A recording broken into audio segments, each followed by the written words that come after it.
दोस्तों नमस्कार, संजय अग्रवाल। अभी जैसे हम लोग ने आपको आरजी कॉन में जो 2026 कॉन्फ्रेंस है, ये 24वीं कॉन्फ्रेंस है, और अभी हमने जो सीईओ साहब और डॉक्टर साहब से जो आरएमएल के डॉक्टर थे उन्होंने उधर जॉब छोड़ के इधर ज्वाइन करा। ये राजीव गांधी कैंसर इंस्टीट्यूट एक प्रीमियम हॉस्पिटल है, राजीव गांधी कैंसर हॉस्पिटल के नाम से। और यहाँ पे इन्होंने जैसे बताया कि रोबोटिक सर्जरी हो रही है सबसे पहली देश में। उसके अलावा जो स्पाइन उन्होंने बताया, स्पाइन ट्यूमर क्या होता है, तो स्पाइन ट्यूमर होता है कि जो ब्रेन से लेके हमारी रीढ़ की हड्डी के अंदर जो सारी नसें हैं उसको लेके इन्होंने बताया। और अभी इधर स्पेशल डेलिब्रेशन हो रहा है कि देश और विदेश में जो बच्चे हैं, जो नवजात शिशु है, उनके उसमें माइंड में अनुभव किया जा रहा है कि वो उनके यहाँ ट्यूमर हो जा रहा है। तो वो उन्होंने, मैंने जब सवाल किया तो उन्होंने बताया कि जो प्रेग्नेंट लेडीज हैं तो वो जब उनका जो फेज होता है 9 महीने का, उस समय में जो प्लेसेंटा होता है उसके द्वारा ये डेवलप होता है। तो एक आखिरी में इन्होंने बोला कि हम लोग राजीव गांधी इंस्टीट्यूट में अपने जो पेशेंट्स हैं उनको जो है वेजिटेरियन फूड ही देते हैं, और स्मोकिंग अलाउड नहीं है। उसके अलावा मतलब खान पीन का आप रखिए। और जैसे अभी नजदीक में योगा डे आ रहा है तो उन्होंने कहा कि योगा अगर बचपन से आप करते रहेंगे तो शायद ब्रेन ट्यूमर होगा ही नहीं। तो ये हमारा एक सुझाव है दर्शकों को कि आप लोग अपने को स्वस्थ रखिए। फ्रेंड्स नमस्कार, today we are at RGCON 2026। This is about spine and brain tumour. हमारे साथ chairperson Prem Sagar ji, doctor Prem Sagar is there. Sir आपका स्वागत है। So this is a 3-day event and आपका this is the 20th edition, 24th. So इसमें what is the key takeaway sir, जो आप लोग के डॉक्टर्स डेलीगेशन सर? इस बार पहली बार इसमें न्यूरो ऑन्कोलॉजी पे मीटिंग हुई है, जिसमें इंडिया और इंडिया से बाहर से, यूरोप से, खासकर फ्रांस से, जो कि ब्रेन में सबसे ज़्यादा काम करते हैं, वो आए थे। उन्होंने बढ़िया डेलीवेशन किया। डॉक्टर ह्यूग डिफ्यू और जर्मनी से कई प्रोफेसर्स आए हैं जिन्होंने यहाँ हमारे रेजिडेंट्स को सिखाया कि कैसे बढ़िया ट्यूमर किए जाएं ताकि ब्रेन ट्यूमर के सबसे बढ़िया रिजल्ट आ जाएं। और सिंगापुर से भी डॉक्टर आए, यूएसए से डॉक्टर्स आए और लंदन से भी डॉक्टर आए। तो हम ये चाहते हैं जो ब्रेन हमारी हो रही है वो सब आपस में आदान प्रदान किया और उससे एक दूसरे से ताकि फ़ायदा हो, क्या क्या नई चीज़ें हो रही हैं जिससे हमारे सारे मरीज को बीमारी की शुरुआत में ही पकड़ लिया जाए, उनको जड़ से समूल नष्ट कर दिया जाए। आप लोग ने 2021 में टोपोग्राफी शुरू किया था, रेडिएशन, वो एक अलग प्रोसेस है रेडिएशन का, उसके बारे में थोड़ा जानकारी देंगे दर्शकों को? टोमोग्राफी कहते हैं। अब आजकल बहुत सारी नई चीज़ें आ गई हैं जिसको कि हिस्टोटैक्टिक रेडियोथेरेपी बोलते हैं। जैसे हमारे यहाँ साइबर नाइफ है, जो कि दिल्ली में पहला साइबर नाइफ है, जो कि साइबर नाइफ गामा नाइफ से भी थोड़ा एक स्टेप वैसे ही एडवांस है। गामा नाइफ में केवल ब्रेन के ट्यूमर्स को ही इलाज करते हैं, साइबर नाइफ में किसी ट्यूमर कहीं भी शरीर में हो उसको इलाज कर देता है। इसमें एक रोबोट के मुंह पे कोबाल्ट का रोबोट के मुंह पे रेडिएशन लगा रहता है। वो रोबोट बॉडी के चारों तरफ जा जाके एकदम ट्यूमर को सब तरह से मार देता है। सर दूसरा चीज, अभी जो बजट में, यूनियन बजट में जो हमारी फाइनेंस मिनिस्टर हैं उन्होंने बोला है कि मेडिकल टूरिज्म, तो जैसे आप लोग राजीव गांधी इंस्टीट्यूट है वो विख्यात है नॉर्थ में, एंड तो आप लोग उसमें कुछ स्टेप्स ले रहे हैं सर, मेडिकल टूरिज्म कैसे बढ़ेगा? अब हमारे यहाँ इस हॉस्पिटल, इस कॉन्फ्रेंस में भी इंडिया के बाहर से बहुत सारे डॉक्टर आए हैं, नेपाल से बहुत सारे डॉक्टर आए हैं। हमारे कम से कम 10% पेशेंट नेपाली होते हैं और बांग्लादेश से भी आते हैं। पहले दूसरे गल्फ कंट्रीज से भी आते थे, अभी भी आते रहते हैं। तो हमारे पास हॉस्पिटल ने एक लाउंज बना रखा है, इंटरनेशनल लाउंज। जो भी इंटरनेशनल पेशेंट आते हैं उनको वहाँ फैसिलिटेट करते हैं। तो इस वजह से हम चाहते हैं कि ये जो हमारी मेडिकल टूरिज्म में और बढ़े, और कैंसर में प्राइवेट हॉस्पिटल में पूरे इंडिया में सबसे बढ़िया काम करते हैं हम लोग। सर दूसरा बस आखिरी सवाल है कि जो विश्व में ये ट्यूमर की, जो लोगों का ब्रेन स्पाइन ट्यूमर्स या दूसरे ट्यूमर्स हो रहे हैं, तो उसके लिए व्हाट इज दी स्टेप्स, जैसे प्रिवेंशन कैसे करें, खान पीन के? ये बहुत बढ़िया सवाल आपने पूछा, क्योंकि हमारा ऐसा हॉस्पिटल है जिसमें हम नॉन वेज खाना नहीं देते हैं, क्योंकि वर्ल्ड में ऐसी रिपोर्ट्स हैं कि नॉन वेज खाना खाने से ट्यूमर्स बढ़ते हैं। यहाँ पे किसी भी मरीज को नॉन वेज खाना नहीं दिया जाता है। स्मोकिंग है, ज़्यादा मोबाइल टेलीफोन को यूज़ करते हैं, अपनी दिनचर्या को सही नहीं रखते हैं। अपनी दिनचर्या को जो सही रखेगा उसको कैंसर कम से कम होगा। प्राणायाम करें, सुबह उठ कर जो व्यायाम करें, स्मोकिंग नहीं करें या तम्बाकू मत खाएं, तो बिल्कुल सात्विक जीवन रहें, तो उससे कैंसर भी कम रहेगा और अगर होगा भी जल्दी ठीक हो जाएगा। सर लास्ट जो है, जो टेस्ला जो मशीन्स होती है MRI की मशीन, जिससे आप लोग डिटेक्ट करते हैं, तो अभी जैसे PGI और जो अपने और इंस्टीट्यूट्स हैं, तो आप लोग यहाँ कौन सी मशीन का इस्तेमाल कर रहे हैं? हमारे पास वर्ल्ड की लेटेस्ट मशीन है 3 टेस्ला। 3 टेस्ला से। हो गया है, उनके सही होने के कितने चांस हैं? अगर वो सही टाइम पे आ जाए तो 100% क्योर। तो इसीलिए हर एक आदमी को ब्रेन ट्यूमर के जो सटल साइंस होते हैं कि साहब किसी को हो सकता है, जैसे किसी को हेडेक होता जा रहा है, हेडेक की कैरेक्टर बदल गया एकदम, तुरंत जाके दिखाना चाहिए, हो सकता है ब्रेन ट्यूमर हो, या वॉमिटिंग होने लगी है, नज़र में कोई कमजोरी हो गई है, सुनाई कम पड़ना है, या दौड़ा आ गया है। ऐसे बहुत सारे सटल साइंस होते हैं। जैसे छोटा बच्चा होता है, उसकी नज़र कमजोर हो जाती, पता नहीं चलता, तो कभी कभी इधर उधर देखने लगता है, तो हाथ इधर कोई चीज ढूंढने के लिए देखने बजाय ऐसे ढूंढने लगता है, तो मदर समझती इसको हो गया। ऐसे ही बच्चा अगर टेढ़ा टेढ़ा चलता है, क्योंकि बच्चों को सिम्टम पता नहीं चलते हैं, ये तो तुरंत पीडियाट्रिशियन दिखाते हैं, तो हमारे पास आते हैं, फिर उसका MRI में देखते हैं ट्यूमर है। इस वजह जब भी सटल साइन हो, सबसे बढ़िया तरीका है प्रिवेंशन का, या ट्रीट जिसको हो जाए, ये मत समझना चाहिए कि क्यूरेबल नहीं है, हर एक चीज क्यूरेबल है।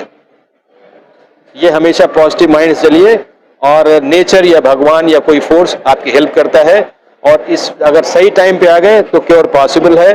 कुछ लोगों को ये है कि ब्रेन ट्यूमर सारे मर जाते हैं, दैट इज नॉट ट्रू। कुछ लोग समझते हैं सर्जरी करेंगे, ये मिथ है। सर्जरी करेंगे तो वो छेड़ दोगे तो वो या तो फट जाएगा, बढ़ जाएगा, ऐसा कुछ नहीं है। क्यों? हम लोग तो भगवान की पूजा करते हैं, हर एक चीज को भगवान मानते हैं, ब्रेन ट्यूमर को भी नमस्ते करते हैं, भाई तुम निकल के आ जाओ और हमारे मरीज को छोड़ दो, उससे लड़ाई नहीं करते हम लोग। सर जो बायोप्सी आप लोग करते हैं, तो वो स्पाइन और ब्रेन में क्या फर्क रहता है बायोप्सी में? रिपोर्ट्स आते हैं। बायोप्सी में कुछ नहीं है। जो हमारा कैंसर होता है, हमारी जो सेल जैसे यहाँ पे रोज बदलती रहती हैं, तो नई सेल आती है, और जहाँ पे उसका काम खत्म हो गया, नई सेल जो बनेगी, तो अब जब उसने अपनी नई सेल जगह ले ली, पुरानी सेल निकल गई, तो जब उसकी जगह आ गई तो फिर बनना बंद कर देती है। लेकिन कैंसर में उसमें बनना बंद करने का ये काम खत्म हो जाता है, तो बनती रहती है, लगातार बनती रहती है, तो नॉर्मल जो टिश्यू है उसका खाना खाने लगती है, तो उसको कैंसर बोल देते हैं। सही इलाज मिलने के बाद वो लॉन्ग लाइफ जी सकते हैं, पूरी लाइफ जी सकते हैं, पूरी लाइफ जी सकते हैं। सर एक मिथ है कि अल्जाइमर्स और पार्किंसंस और डिमेंशिया के जो मरीज हैं, उनके अंदर शायद आगे चल के ट्यूमर डिटेक्ट हो, ऐसा कुछ नहीं, ऐसा कुछ नहीं। पार्किंसंस, अल्जाइमर्स और ऐसी जो डिमेंशिया है, उसको भी अगर ना हो तो उसके बहुत बढ़िया बढ़िया हमारे ऋषियों ने तरीके ढूंढे हैं। रोज उठ के आप सुबह पानी पीजिए, कच्चा आंवला हमारे यहाँ बहुत बढ़िया होता है, विटामिन सी ब्रेन के लिए बहुत बढ़िया होती है, प्राणायाम करिए, तो उससे अल्जाइमर्स वगैरह कुछ नहीं होता। ये सब नई नई चीजें अभी शुरू हो गई इस देश में, क्योंकि हम सब वेस्टर्नाइज्ड हो गए हैं। कुछ लोग दावे करते हैं कि भाई कुछ नुस्खे बता करके कैंसर को जड़ से निकाल देते हैं। देखो, हर एक पद्धति से हमारे यहाँ मरीज आते हैं, हम तो कहते हैं किसी भी नुस्खे को लेकर आप सही हो जाओ, लेकिन बी केयरफुल। उनसे कहिए आपने इस नुस्खे से कितने को ठीक किया है, हम जाके उनसे टेलीफोन करके बात कर लें, फिर जाइए। क्योंकि आप बड़ा सावधानी से काम करिए। जो आदमी अच्छा काम कर रहा है, हम कहते हैं कोई किसी नुस्खे से हमारे 10 मरीज ठीक हो गए, हम नुस्खे वाले को उसकी रिसर्च कर लेंगे, वही नुस्खा हम सब में लगा देंगे, बहुत बढ़िया बात है। सर कल एक आखिर में बस जाते जाते, क्योंकि 21 जून को इंटरनेशनल योगा डे है, Yes. तो कल उसका विज्ञान भवन में कॉन्फ्रेंस थी, जहाँ पे उन्होंने बोला कि जैसे ये जो काफी बीमारी, आपने खुद बोला कि तो वो योगा से, अगर योगा करते हैं तो आगे चल के वो जो कॉर्टेक्स, जो ब्रेन का जो पार्ट है, कॉग्निटिव थिंकिंग और सब चीजें, ट्यूमर के मरीजों को वो होती है समस्या। Yes. तो वो बोलते हैं कि योगा से इसका रिलीफ होता है और क्योर भी होता है। नहीं, हम उनकी बात से पूरी तरह सहमत है। पहली बात तो अगर योगा आप करोगे ठीक से, तो ब्रेन ट्यूमर होगा ही क्यों भाई? अगर आप प्राणायाम करोगे, प्राणायाम का मतलब ये है प्राणों को आयामित करना, बैलेंस करना। प्राण जो हमारी वाइटल एनर्जी है, किसी ऑर्गन में जहां डिसबैलेंस हुआ वही बीमारी होगी। अगर आप रोज प्राणायाम करोगे, डिसबैलेंस होगी नहीं, बीमारी क्यों होगी? और अगर बीमारी हो भी गई किसी वजह से, आदमी गलती कर देता है, तो प्राणायाम करोगे तो उसको इलाज में, जो हम इलाज करें, जल्दी ठीक होगा। Yoga is very good. Yoga तो हमारे देश की है ना, हम लोग जानते नहीं उसको। एक लोग कहते हैं अंग्रेजी में, when yog became yoga then Indians started doing it. जब योग को उन्होंने योगा कह के करना शुरू किया, उन्होंने कहा हाँ ये बढ़िया चीज है, पहले नहीं किया। इसी वजह से इस कॉन्फ्रेंस में हमने जितनी फॉरेन डेलीगेट्स जितने डल के आए हैं, हमने एक किताब दी है। उस किताब में the great minds on India, जो वर्ल्ड के जितने भी फिलोसफर, साइंटिस्ट, बड़े बड़े लोग, थिंकर्स थे, उन्होंने इंडिया के बारे में क्या कहा है, उनके कोट्स हैं, उनको सबको दिया, ताकि हम लोग जागरूक हों कि जिस देश में हम रहते हैं वो सबसे पुरानी पद्धति है। और उसने जो कह दिया है, जो पहले भी हमारे ऋषियों ने कर रखा है, एस्ट्रोनॉमिकल जितनी डायमेंशन दे रखी, आजकल वो कहते हैं उसमें 1 मिलीमीटर भी इधर नहीं हुआ, नई चीज नहीं हुई। तो हमारे पास था कुछ, हमसे भूल गए उसको। सर आपका है, बहुत सारे देशों के आए हैं, मतलब यूरोप से आए हैं, इसके बावजूद गल्फ वॉर हो रहा था। इतना कमिटमेंट है इन लोगों का, बहुत ही मेहनती लोग हैं। यूएसए से आए हैं, इंग्लैंड से आए हैं, इटली से आए हैं, जर्मनी से आए हैं, सिंगापुर से आए हैं, एक माल्टा से आए हुए हैं, बहुत देशों से आए हुए, नेपाल से कम 20 लोग आए हुए। सर आपको बहुत बहुत धन्यवाद। और आखिर में मैं ऐड करना चाहूंगा, जो अंदर में अभी हमें सूचना दी गई कि 900 रजिस्ट्रेशन हो चुके हैं और अभी कल का दिन भी 975 जब हुए, जब इनागुरेशन कर रहे थे, कल का दिन भी बचा है। तो लोग ये सोच रहे हैं ज्यादा कौन, ये न्यूरो ऑन्कोलॉजी की इंडिया में सबसे बड़ी कॉन्फ्रेंस हुई और पहली कॉन्फ्रेंस हुई। और हमारा सबसे जो दर्शक हैं, जो भी कोई सवाल हो वो हम लोग का कमेंट में लिखिएगा, तो फिर डॉक्टर साहब को हम लोग मिलके उनसे उसका उत्तर लेंगे। बिल्कुल, हम हमेशा आप लोगों के लिए, सेवा के लिए हैं। ये कॉन्फ्रेंस हमने यंग न्यूरोसर्जन्स के लिए बनाई थी। पहले दिन हमने यंग न्यूरोसर्जन्स को हैंड्स ऑन कराया है कि आपको जो जो बीमारी होती है, ट्यूमर निकालिए और मरीज को वैसे ही बना दीजिए ताकि वो अगला काम पूरा कर सके। तो उसमें यंग न्यूरोसर्जन्स को क्या क्या जरूरत पड़ती है, वो हमने उनको हाथ से करवाया। इंटरनेशनल फैकल्टी, नेशनल फैकल्टी, उसमें बहुत सारे जो देश में जितने भी आर्ली इंस्टीट्यूट्स हैं, मेजॉरिटी के हेड ऑफ डिपार्टमेंट हमने रेजिडेंट्स को लेके आए इस बार सीखने के लिए। बहुत बढ़िया रिस्पॉन्स रहा, क्योंकि हम पहले आरएमएल हॉस्पिटल में न्यूरोसर्जरी के हेड थे, वहाँ से वॉलंटरी रिटायरमेंट लेके हमने यहाँ ज्वाइन किया, क्योंकि न्यूरो ऑन्कोलॉजी बहुत नेग्लेक्टेड ब्रांच थी। तो मैंने कहा मुझे इसी में ही काम करना है, क्योंकि इसको हम नहीं लेंगे कौन लेगा, शुरुआत करेगा। इस वजह से हम उसी में पूरा कर्म करके हम चाहते हैं हमारे यंग न्यूरोसर्जन्स ऐसा काम करें कि सब काम बढ़िया हो।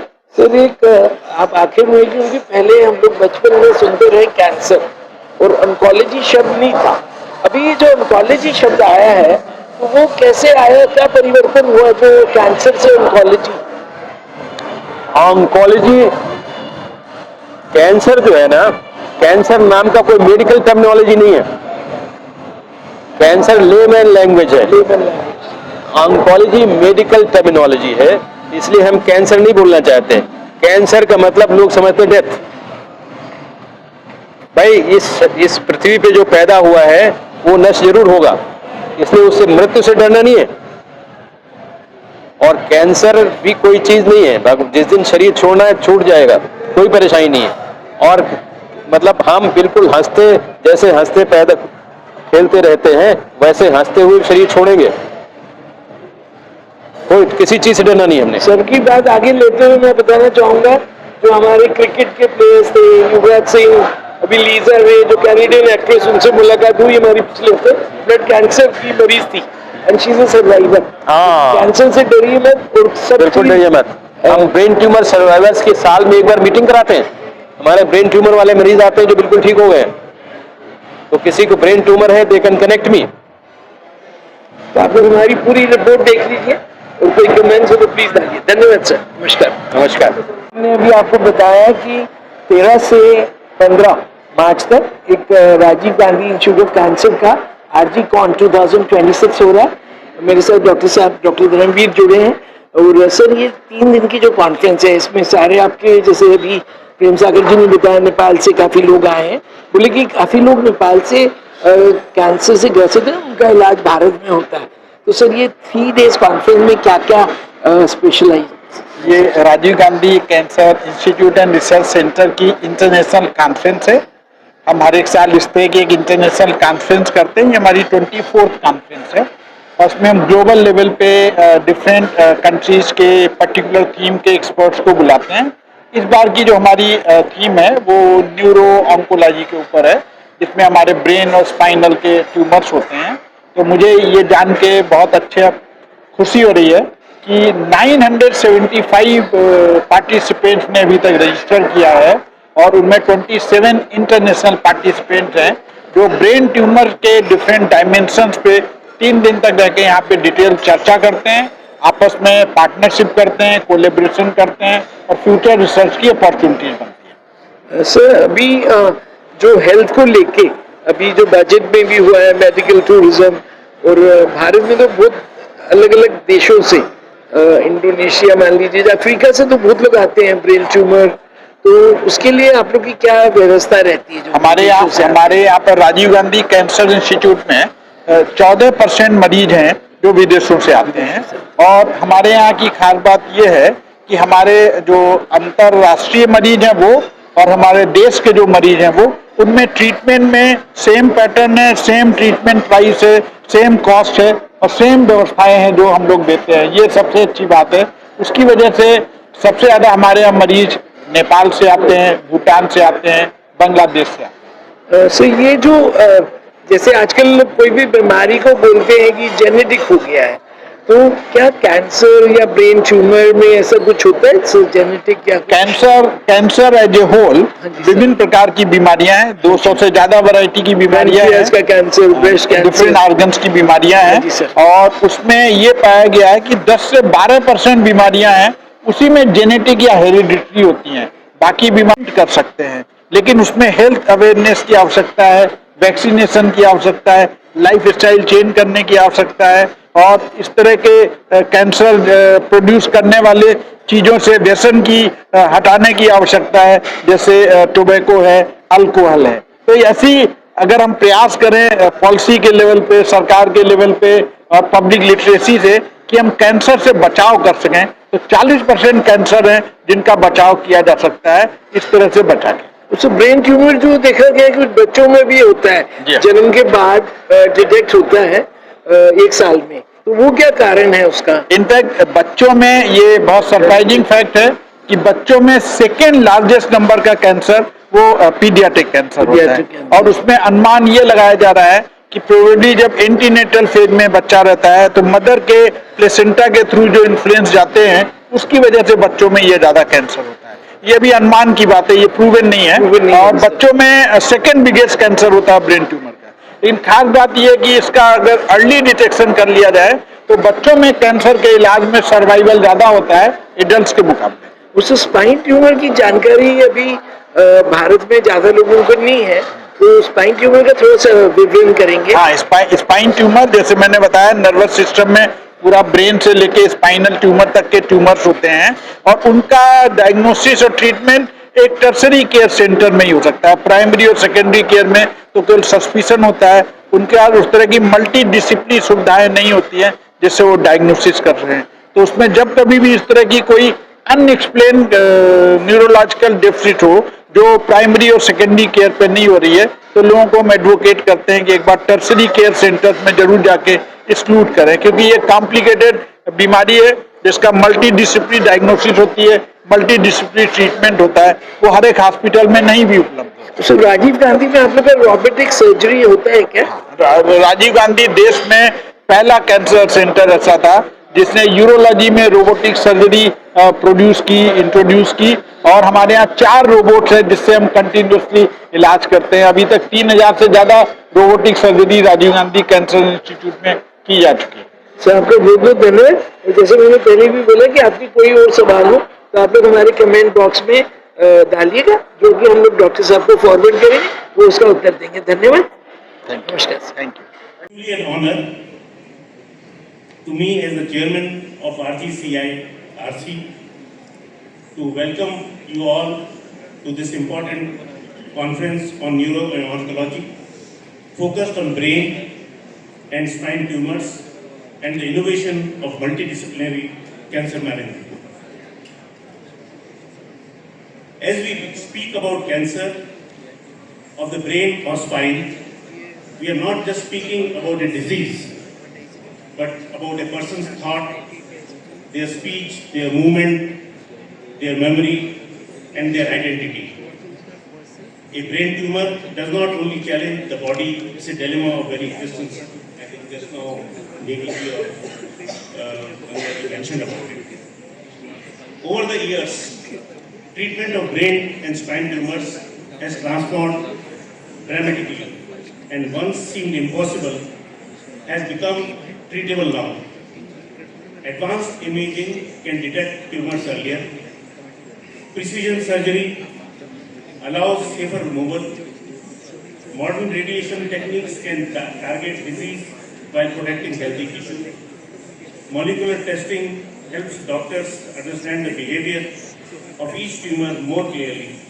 In other words, it's a very complex treatment needing multidisciplinary approach. Neuro-oncology is different from all other oncologies.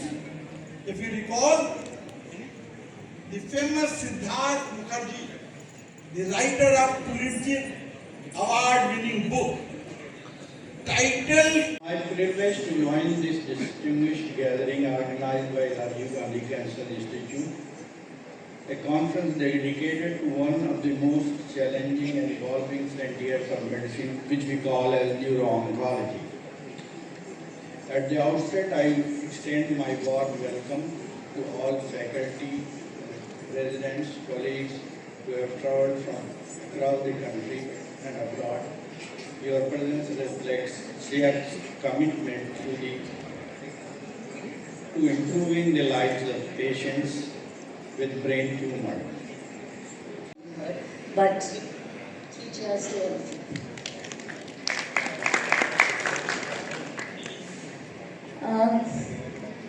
I'm going through mixed feelings as I stand here before you.